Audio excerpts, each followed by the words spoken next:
Politics continues to escalate in Bengal amid the long polling season. Amid molestation allegations, Governor C.V. Anand Bose has announced to show the related CCTV footage to 100 people. However, he has emphatically ruled out Chief Minister Mamata Banerjee and Bengal police. He's also directed his staff to not cooperate with the police when the cops asked him to share the required CCTV.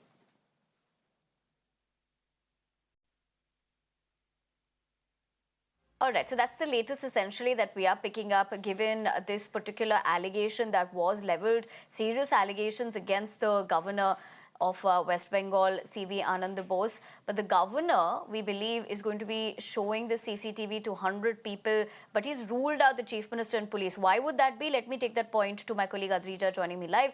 Adrija, very good morning. As we speak about these claims as one aspect where you'll tell us more, but with the fact that the governor, now we understand, has a campaign, wants to show this to 100 people, but has selectively kept out the West Bengal chief minister and the police as well. What do we know so far? And if you could help us draw perspective as to why this would be. We know there are loggerheads, but with the fact that these allegations are grave in nature. Well, absolutely. You see, what the governor here is trying to prove that the police is continuing an investigation, which is illegal according to the constitution, because the chair of governor enjoys certain privileges where no cases can be registered against him, and therefore the police investigating the matter or even asking for CCTV footage, what from Raj Bhavan we are getting to know is illegal, what they are saying.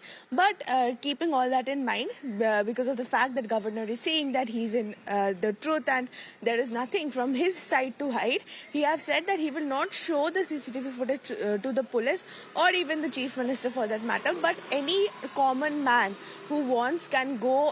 They have also provided 2 email IDs, can email via that and can get the CCTV footage to see. And even the first 100 people will be seeing the footage live.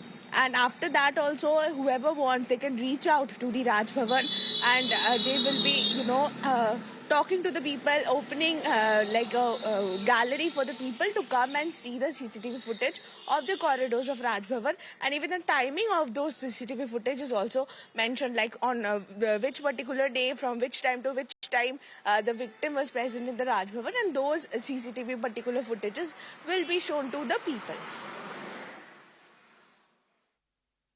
Right, Adrija. Thank you very much for drawing perspective for us as to where things stand at the moment in the decision taken by the governor in this particular matter. We'll keep coming back to you, but for the moment, let's leave it at that.